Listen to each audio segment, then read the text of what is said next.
ನಮಸ್ಕಾರ ರೀ ಸಿದ್ದಾಪುರ ಮಂದಿಗೆ ಭಾಳ ದಿನದ ಮ್ಯಾಗ ನೀವು ಭೇಟಿ ಆಗಾಕತ್ತೀವಿ ನೋಡ್ರಿಪ್ಪ.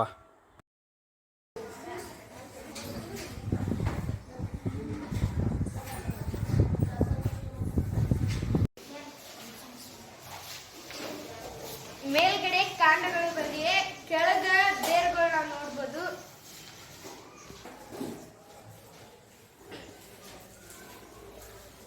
ಈ ಪೆಟ್ಟಿಗೆಯಲ್ಲಿ ನಾವು ಸಸ್ಯವನ್ನು ನೆಟ್ಟಿದ್ದೇವೆ, ಅದನ್ನು ಈಗ ನೋಡೋಣ.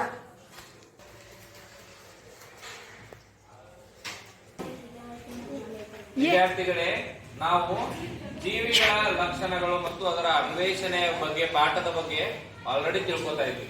ನಾವು ಒಂದು ವಾರದ ಹಿಂದೆ ನಾವೇನ್ ಮಾಡಿದ್ದೀವಿ ಅಂದ್ರೆ ಗಿಡಗಳನ್ನ ಅಥವಾ ಬೀಜಗಳನ್ನ ನೆಟ್ಟಿದ್ವಿ, ಹೌದಾ? ಅದನ್ನ ಒಂದು ಪೆಟ್ಟಿಗೆ ಒಳಗೆ ಹಾಕಿದ್ವಿ ಮತ್ತು ಒಂದು ಸಾಮಾನ್ಯ ರೂಪದೊಳಗ ಈ ರೀತಿಯಾಗಿ ಇಟ್ಟಿದ್ವಿ.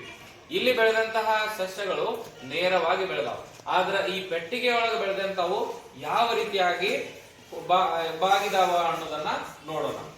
ಈ ಕಡೆ ತುಂಬ ನೋಡ್ರಿ, ಬಾಗಿದಾವಿಲ್ ನೋಡ್ರಿ ಎಲ್ಲಾ ಸಸ್ಯಗಳು. ಇವೆರಡರದ್ದು ಕಲರ್ ಬೇರೆ ಬೇರೆ ಅದ ನೋಡ್ರಿ. ನೀವು ಕಂಪೇರ್ ಮಾಡಬಹುದು. ಈ ಸಸ್ಯಗಳು ಬೆಳಕಿನೆಡೆಗೆ ಬಾಗಿದಾವ, ಹೌದಾ?